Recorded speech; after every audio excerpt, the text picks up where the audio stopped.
Hari ini kami akan menyampaikan informasi terkait kegiatan tangkap tangan atas dugaan tindak pidana korupsi berupa suap dan gratifikasi oleh penyelenggara negara atau yang mewakilinya terkait penerimaan calon mahasiswa baru pada Universitas Lampung tahun 2022.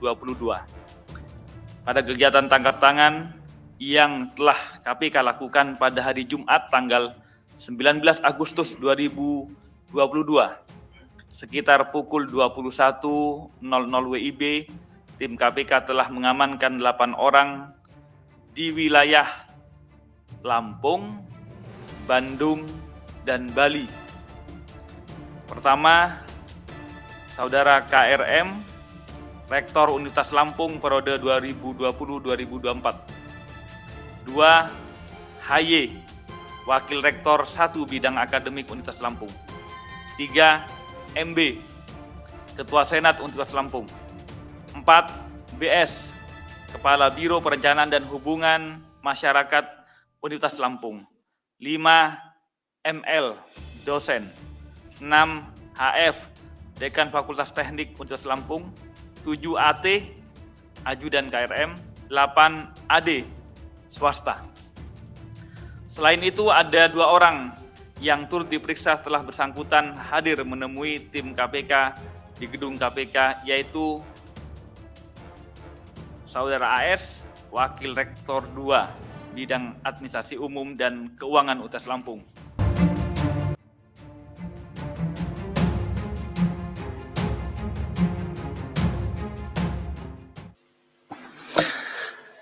Bismillahirrahmanirrahim. Assalamualaikum warahmatullahi wabarakatuh.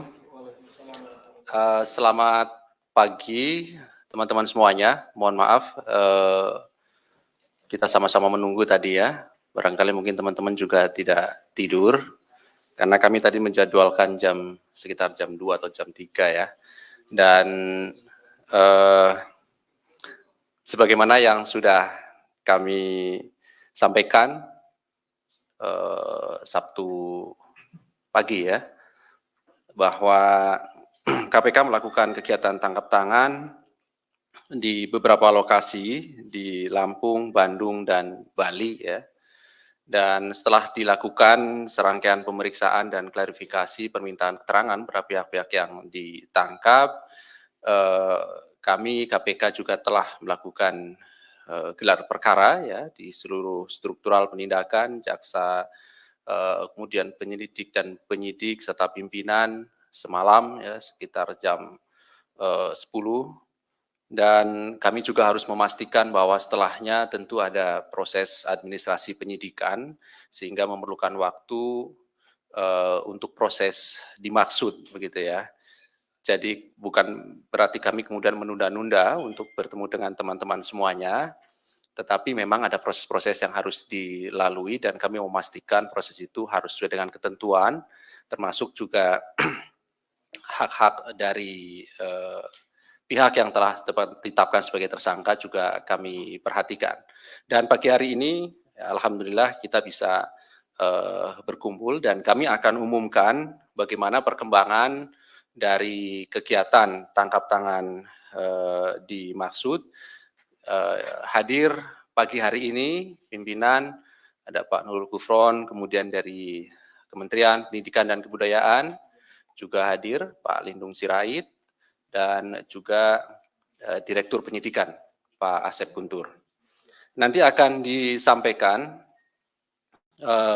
beberapa poin, termasuk konstruksi perkara tentunya dari rangkaian kegiatan tangkap tangan dimaksud, dan juga akan disampaikan juga nanti dari pihak Kementerian Pendidikan dan Kebudayaan. Pak Lindung juga nanti akan menyampaikan beberapa hal.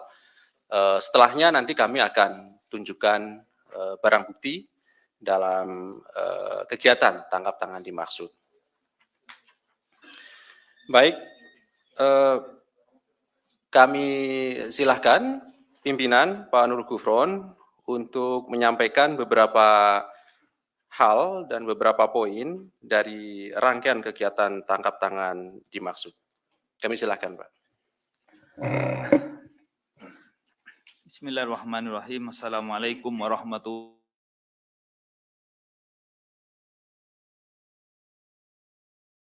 Salam kebajikan.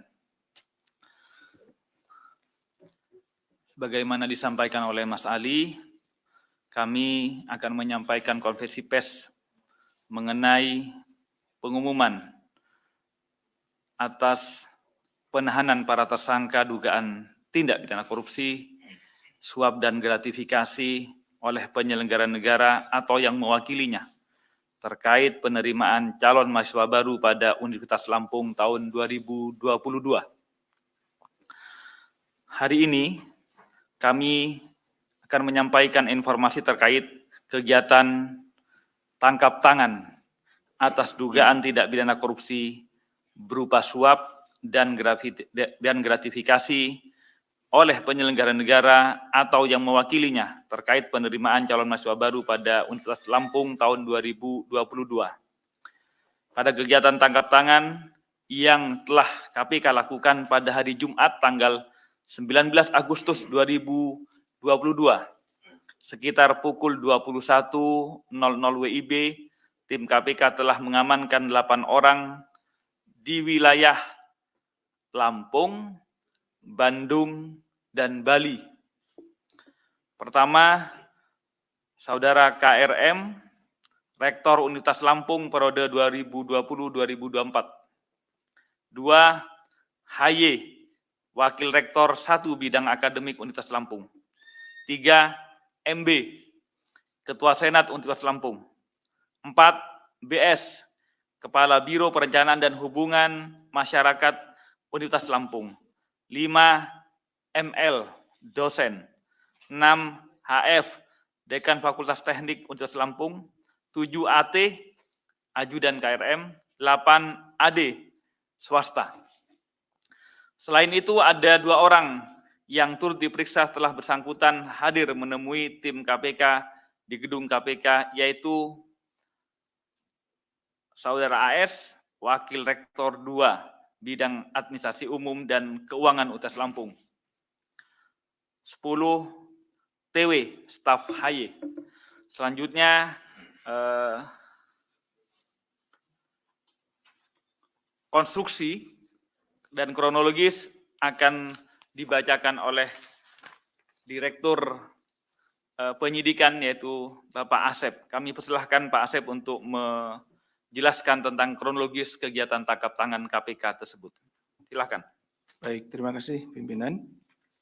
Rekan-rekan media sekalian, kronologis tangkap tangan dimulai dengan adanya laporan dari masyarakat yang diterima KPK terkait dengan dugaan korupsi pada penerimaan mahasiswa di Universitas Lampung tahun 2022.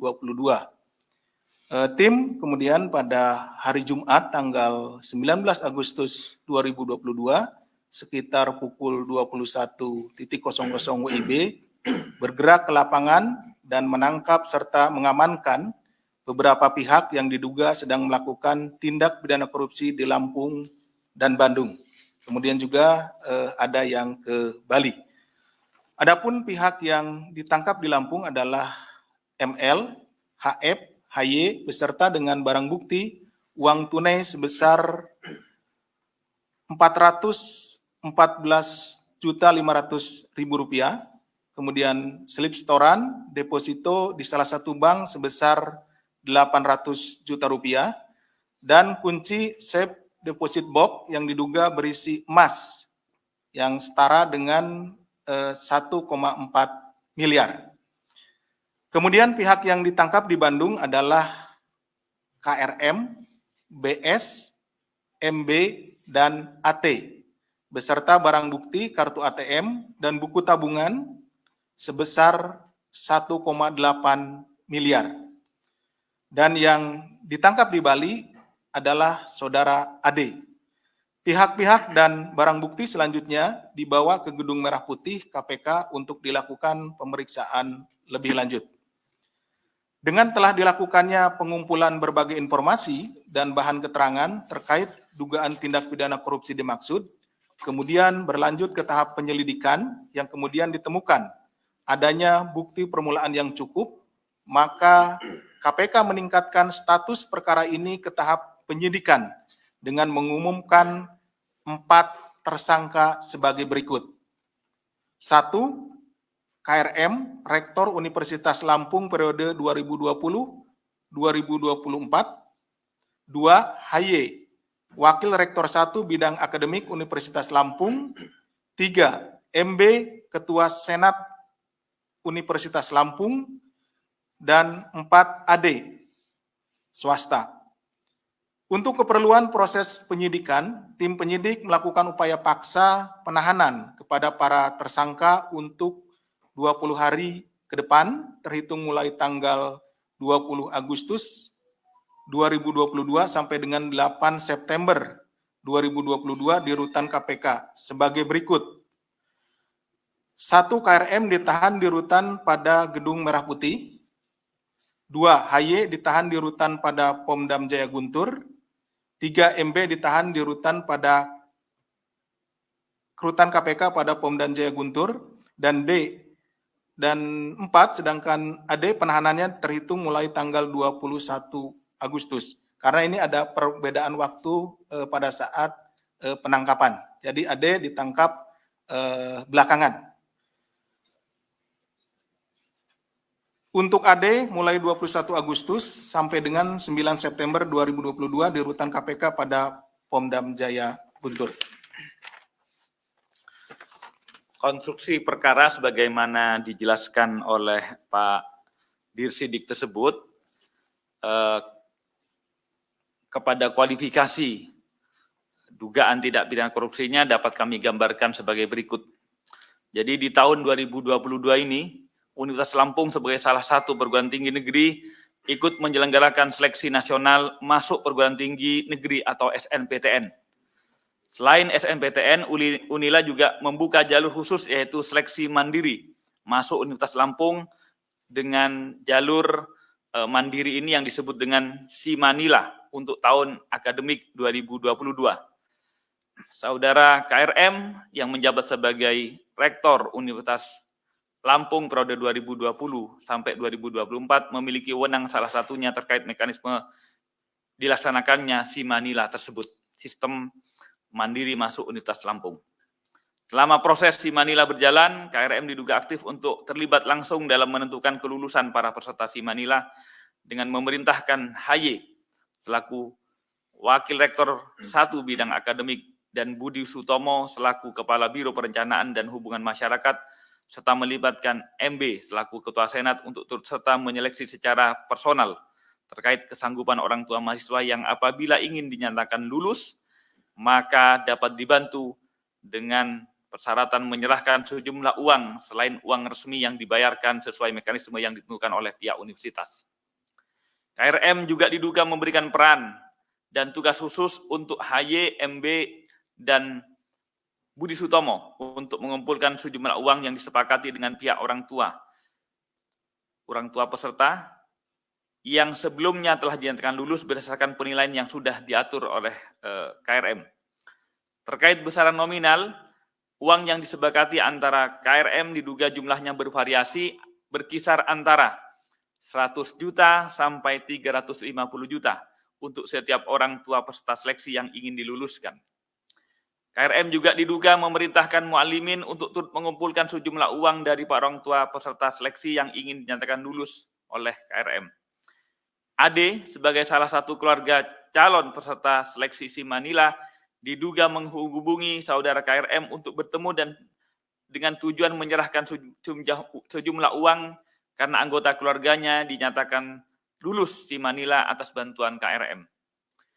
Mu'alimin selanjutnya atas perintah KRM mengambil titipan uang tunai sejumlah 150 juta dari AD di salah satu tempat di Lampung. Seluruh uang yang dikumpul KRM melalui mu'alimin yang berasal dari orang tua calon mahasiswa diluluskan berjumlah 603 dan telah digunakan oleh saudara KRM sebesar 575 juta.